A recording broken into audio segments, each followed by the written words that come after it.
Happy Wednesday.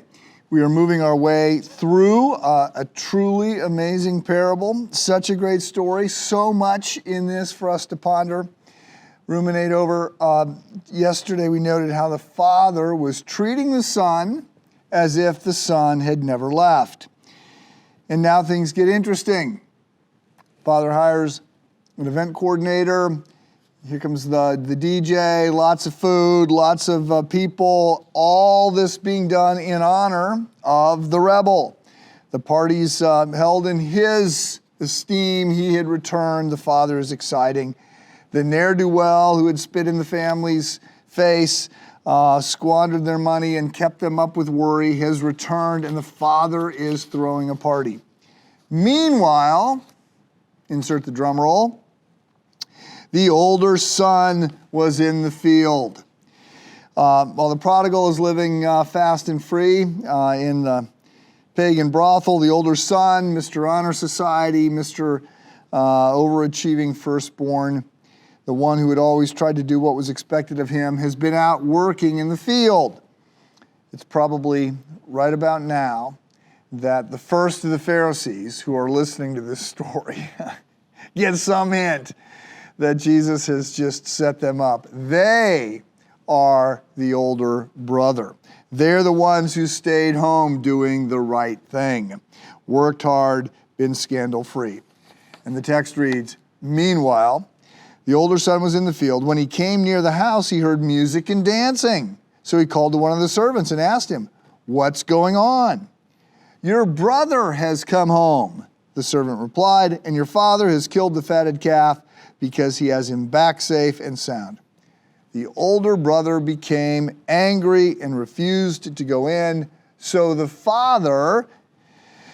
father went out and pleaded with him." So this would have been very awkward. I mean, more family dysfunction, more family public drama. First, you've got the prodigal son embarrassing the family. And now the older son, who's expected to be acting as host at the party, the older son who is expected to be standing alongside his father, is refusing to come in. It's another awkward moment. "Your brother has come," he replied. "Your father has killed the fatted calf because he has him back safe." The older brother becomes angry, refused to go in. So his father went out and pleaded with him. But he answered his father, "Look, all these years I've been slaving for you and never disobeyed your orders." Never? Really? The older brother has never disobeyed. It seems like this is a case of a blind spot here. Our ability to deceive ourselves knows few limits. But the point that's being made here, this is, again, an embarrassing moment, but the point that's being made here is the younger brother had fallen for the sins of the flesh, sex, drugs, and rock and roll.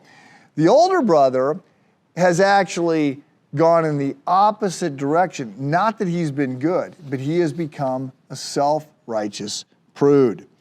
The older brother is just as spiritually dead as the prodigal son had been. He may have appeared to have been a better son, but he was rotten to the core. He didn't love his father. His identity was all wrapped up in people thinking well of him. "Look, all these years I've been slaving for you and never disobeyed your orders," he said, "yet you never gave me a young goat so I could celebrate with my friends. But when this son of yours, who has squandered property with prostitutes, comes home, you kill the fatted calf for him." So the older brother says to the father, "Are you crazy? This guy who's caused us nothing but shame, who spit in our face, who squandered our money. I'm embarrassed to have the same last name as him. And yet he comes back and you throw him a party with my money." Because it would have been his money in a sense. The father gave a third to the younger son, 2/3 to the older son. So the 2/3 that's left is arguably all for this older son. And he's saying, "You never gave me a party." Again, this is bad. So the party is going on, the guests are there, and the father has to leave the party and step outside and deal with this big yelling match that's going on.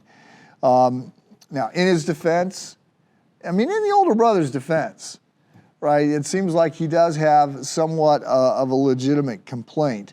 His conduct had never been scandalous.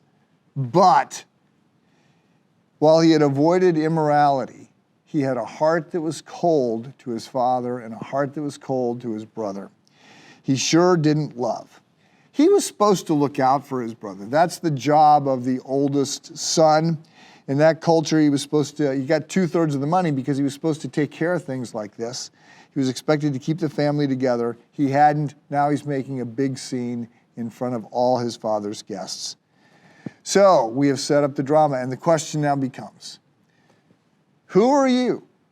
The prodigal son or the older brother? Have a good day.